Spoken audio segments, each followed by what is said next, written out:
Kisscount. Das war keine so schöne Erfahrung. Das ist meine Hassfrage. Hallo Leute, willkommen zu einem neuen Video. Heute habe ich viel Zeit für ein Intro, weil ich habe ganz viele Fragen, die ihr mir gestellt habt auf meinem Instagram und meinem Snapchat. Ich habe ein bisschen Angst vor euren Gerüchten, weil ihr habt echt crazy Fragen diesmal gestellt. Die werden wir alle mal beantworten und es sind so viele, deshalb haben wir da nicht so viel Zeit. Hallo, ich drehe hier mein Video, nicht laut sein. Nicht so viel Zeit fürs Intro. Und deshalb würde ich sagen, legen wir direkt los. Und ihr könnt schon mal einen Daumen nach oben da lassen. Einfach für mein Video. Okay, let's go. Erste Frage. Was möchtest du später nach der Schule machen? Beruf neben Social Media. Das ist meine Hassfrage, wenn ich irgendwie mit so erwachsenen Leuten bin und die mich dann so fragen, ja, was willst du eigentlich nach der Schule machen? Ich denke immer so, also eigentlich mache ich schon was, weil ich mache ja schon Social Media und Instagram und YouTube und eigentlich ist es so das, was mir Spaß macht. Wisst ihr, ich mache das schon so lange und ich könnte mir nicht vorstellen, jetzt einfach irgendwie zu sagen, ja, jetzt bin ich fertig mit der Schule, jetzt studiere ich hier Medizin oder irgendwas und bye bye Leute. Deshalb, ich will es auf jeden Fall weitermachen und ich will jetzt erstmal mein Abitur machen, weil ich will so alle Türen quasi mir offen halten, dass ich auf jeden Fall studieren kann, wenn ich studieren möchte irgendwann. Also am liebsten möchte ich dann später einfach Influencerin sein, dann irgendwann mal heiraten, Kinder kriegen und glücklich sein. Freust du dich auf Führerschein? Ich freue mich so auf Führerschein. Ich sehe mich schon richtig beim Auto rumfahren und dann kann man auch viel besser sich mit Freunden mal treffen, weil hier ist echt schwierig. Also hier muss man überall hinfahren, wenn meine Freunde wohnen da und da überall verteilt. Man kann hier aber seinen Führerschein erst mit 17,5 anfangen. Es gibt hier kein begleitetes Fahren, also man darf dann erst ab 18 fahren. Also es dauert noch ein bisschen. Turnst du eigentlich noch in einem Verein? Sehe das irgendwie gar nicht mehr in deinen Stories und so. Nein, ich habe leider keine Zeit mehr. Als ich die Abschlussprüfungen hatte, habe ich aufgehört und jetzt tue ich nur so für mich zu Hause. Aber ich hatte einfach keine Zeit mehr mit der Schule, weil ich habe ja bis 16 Uhr Schule und dann habe ich das halt aber nicht geschafft mit den Hausaufgaben und dem Lernen und vor allem nicht mit den Abschlussprüfungen. Das ist halt ein bisschen doof und schade, dass ich wegen der Schule jetzt aufhören musste. Aber ich habe jetzt Workouts wieder für mich entdeckt. Ich mache jetzt halt immer so zu Hause Sport und ich turne auch gern zu Hause. Ich habe ja meine Aircheck und mein Trampolin und also ich mache das schon noch weiter, aber leider im Moment nicht mehr im Verein. Achtung, Achtung, seid ihr bereit für die meistgestellte Frage von ganz Instagram? Hast du einen Freund? Hast du einen Freund? Hast du eigentlich einen Freund? Was ist mit Gabriel? Bist du mit Gabriel zusammen? Leute, was ist los mit euch? Hallo!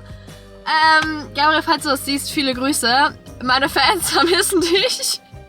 Aber nein, mit Gabriel läuft nichts und ich habe auch keinen Freund, um das schon mal zu beantworten. Übrigens, Leute, was ich noch fragen wollte, war nur ich früher so verrückt. Ich hatte nämlich so einen imaginären Freund früher. Der hieß Ewold. Ich bin so genannt, weil ich hatte so eine Kette, da konnte man so Buchstaben dranhängen und ich wollte Love schreiben. Dann kam Ewold raus, weil ich nicht schreiben konnte. Dann habe ich den so genannt und ich hatte dann auch mal mit dem gesprochen. Also meine Eltern wissen das auch noch. Mein Papa hat mir das dann letztens erzählt. Da hätte ich immer, wenn ich mir irgendwas angezogen hätte, hätte ich immer gefragt, und steht mir das? Sieht das gut aus? Und dann habe ich auch mal mit dem geredet auf meiner eigenen Sprache. Die habe ich mir dann auch noch ausgedacht. Das war die Sprache, die ich geredet habe mit dem Ewold.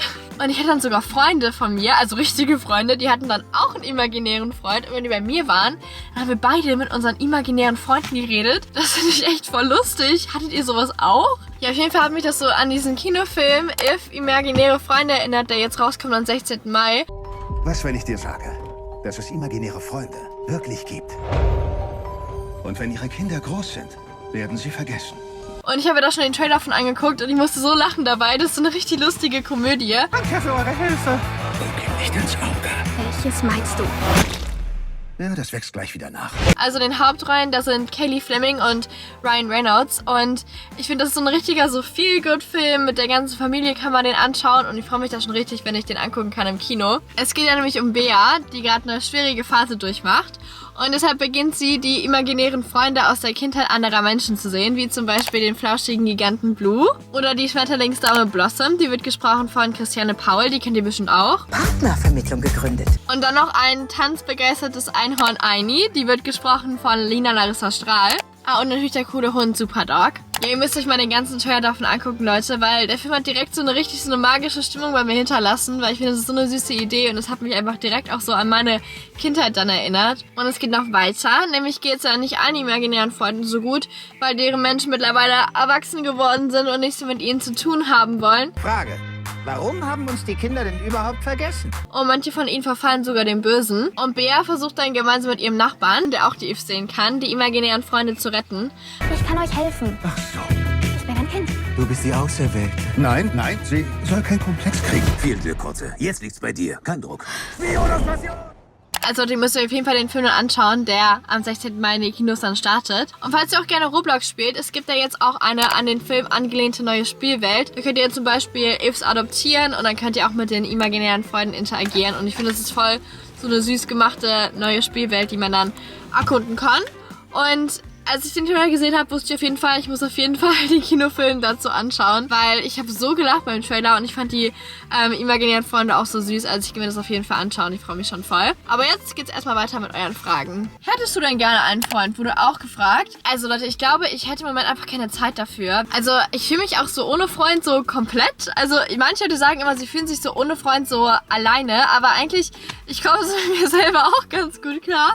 Aber wenn jetzt natürlich halt diese eine Person kommen würde, dann ist natürlich noch was anderes. Stimmt es, dass du mit 24 Tim verwandt bist? Nein, Leute, das stimmt nicht. Das habe ich ja tatsächlich oft gehört, aber nein. Und wir hatten auch nichts. Ich habe nichts mit Tim. Wir sind einfach nur befreundet und ja, das war's. Fandest du es früher gut auf dem Albertus-Magnus-Gymnasium? Nein, ich fand es nicht gut auf meiner alten Schule. Das war keine so schöne Erfahrung. Ja, aber ich erzähle euch mal mehr, wenn ich aus der Schule raus bin. Dann kommt so mein Schulvideo. Merkt's euch schon mal. Was ist das komischste Gerücht, das du je über dich gehört hast? Mir hat mal jemand geschrieben, dass ich gar nicht auf Mallorca leben würde, sondern dass alles nur ein Greenscreen wäre. Das war das crazyste Gerücht, was ich je gehört habe. Kiss Count. Wartet. 1, 2, 3. Ich muss kurz überlegen, es sind so viele Leute.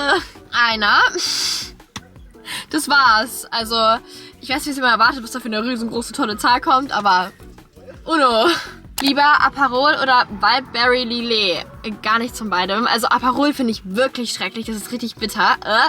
Wildberry Lillet, ich habe das noch nie getrunken. Ich habe keine Ahnung, aber ich glaube, ich mag das beides nicht. Im Übrigen trinke ich auch keinen Alkohol. Also das Gerücht kam auch ganz oft, dass ich ja nur lügen würde und ganz viel Alkohol trinken würde auf den Partys. Aber nein, ich brauche das einfach nicht. Ich habe auch so immer Spaß und ich finde es so viel besser. Und es schmeckt auch wirklich nicht. Also ihr könnt mir nicht erzählen, dass ihr das lecker findet.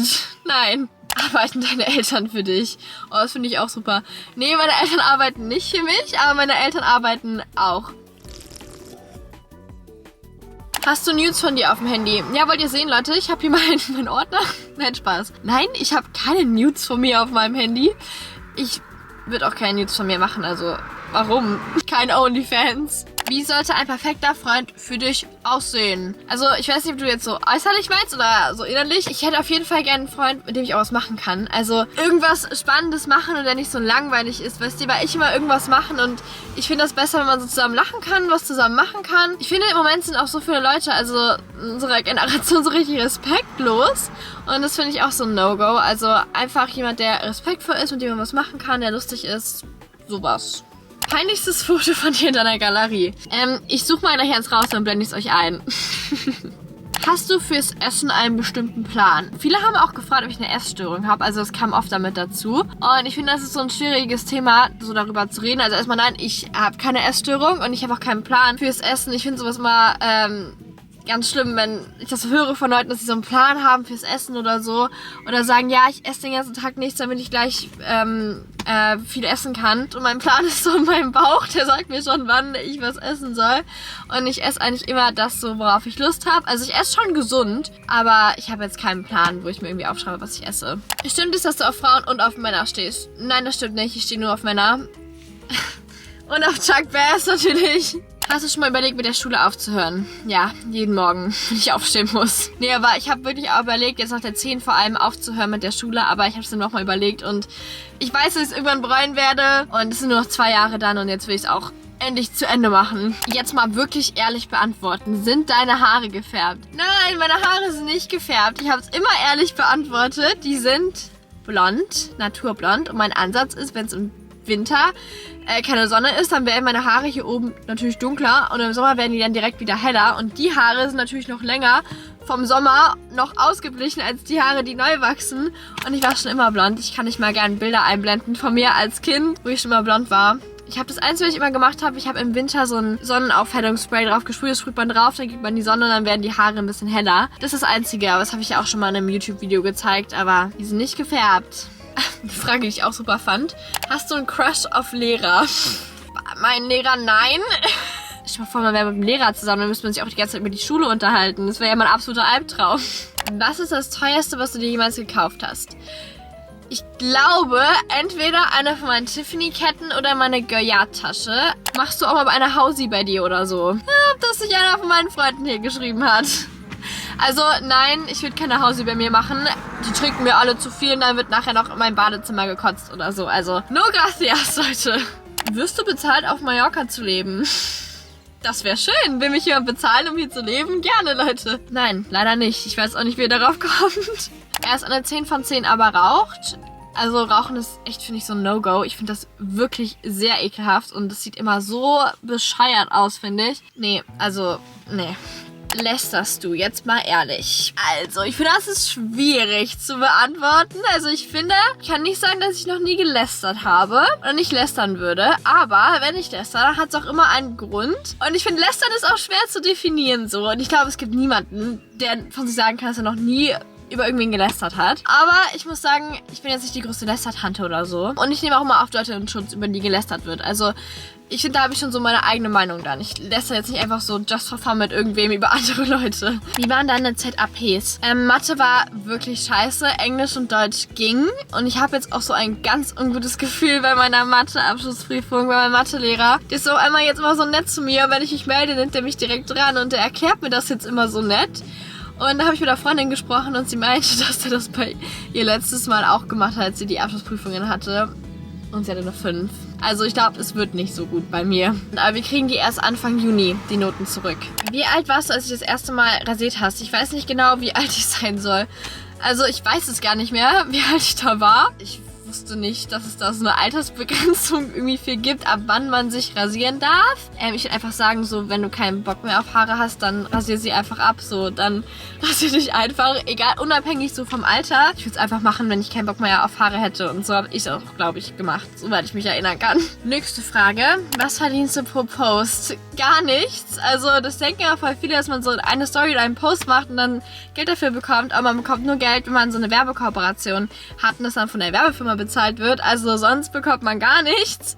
Deshalb nichts. Und ich würde es auch nicht machen wegen dem Geld. Also ich mache es, weil es Spaß macht. Bist du in der Schule ausgelacht, weil du YouTube machst? Also manchmal machen die so in der Schule meine YouTube-Videos an.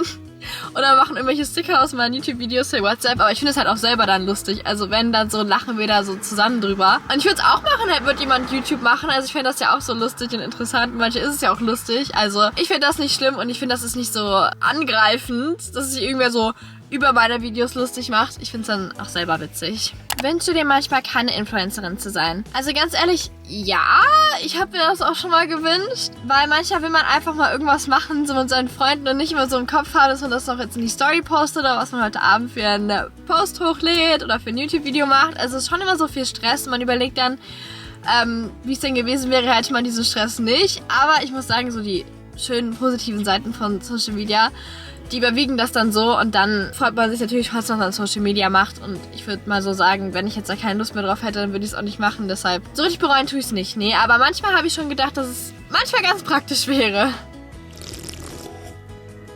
Warum holst du wegen Mathe und hast dann trotzdem eine 1? Leute, ich hatte noch nie eine 1 in Mathe und ich glaube, ich werde auch niemals in meinem Leben eine 1 in Mathe haben. Ich heule auch eigentlich nicht wegen Mathe. Also ich habe nur nach der Abschlussprüfung geheult, weil das echt schlimm war. Ich habe dafür nämlich monatelang gelernt. Ich habe Januar angefangen, für diese Kack-ZAP-Prüfung zu lernen. Für nichts, für gar nichts. Es hat mich so aufgeregt. Ich habe dann so aus Wut geheult in der Arbeit schon, weil ich mir dachte, was ist das denn jetzt? Es hat gar nichts gebracht. Und dann war es halt auch einfach richtig scheiße. Und dann fand ich es halt voll traurig, weil ich mir richtig viel Mühe gegeben habe, halt für gar nichts dann. Stimmt es, dass du dir ein Bauchnabel-Piercing machen möchtest? Ich wollte das machen letztens, weil ich habe mir so ein Fake-Bauchnabel-Piercing ja geholt. Und dann hatte ich immer drin und dann fand ich das so geil. Ich habe auch schon geguckt, ob man das hier machen kann. Aber jetzt habe ich nochmal überlegt und irgendwie, ich denke jetzt, es sieht manchmal dann doch nicht so gut aus. Und dann hätte ich vielleicht bestimmt keinen Bock mehr da drauf. Das ist ja so ein Loch. Also ich glaube, ich mache es dann doch nicht. Ich habe bei meinem Fake-Bauchnabel-Piercing. Du hast ja einen Gutschein für ein Wimpernlifting bekommen. Hast du den schon eingelöst? Wenn ja, hat das was gebracht? Nein, ich bin noch nicht eingelöst. Ich wollte das im Sommer mal machen, weil da muss man nicht immer Wimperntusche drauf machen, weil es nervt voll im Sommer. Und dann wollte ich es mal ausprobieren, aber ich werde euch auf jeden Fall berichten, wie es war. Ja, ich hoffe, das bringt was. Was hat sich für dich verändert, seitdem du Influencerin bist? Mit O, Influencerin. Also es hat sich gar nichts verändert, weil ich nicht weiß, was sich verändert hat, weil ich mache das ja schon seit ich 7 bin oder so und ich bin damit so aufgewachsen. Also ich wüsste gar nicht so, wie es ohne wäre. Deshalb, ich fände es immer interessant zu wissen, wie mein Leben aussehen würde ich es nicht machen, aber ich finde es auch gut so. Also ich glaube nicht, dass ich da irgendwas schlecht für mich verändert hätte ich das jetzt irgendwie später angefangen und so einen richtigen Wechsel gemerkt. Okay, Leute, das war's jetzt mit meinem Video und allen Fragen. Ich hoffe, ich konnte alles gut beantworten und die Gerüchte aufklären. Und ja, vergesst nicht ins Kino zu gehen. Ich freue mich schon voll auf den Film. Ich glaube, es ist so richtig schön. Und ihr könnt gerne noch weitere Fragen unten in den Kommentaren stellen. Vielleicht kann ich da noch ein paar beantworten. Und ihr könnt auch gerne einen Daumen nach oben da lassen, falls euch mein Video gefallen hat. Und ich würde sagen, dann sehen wir uns beim nächsten Mal wieder. Adios!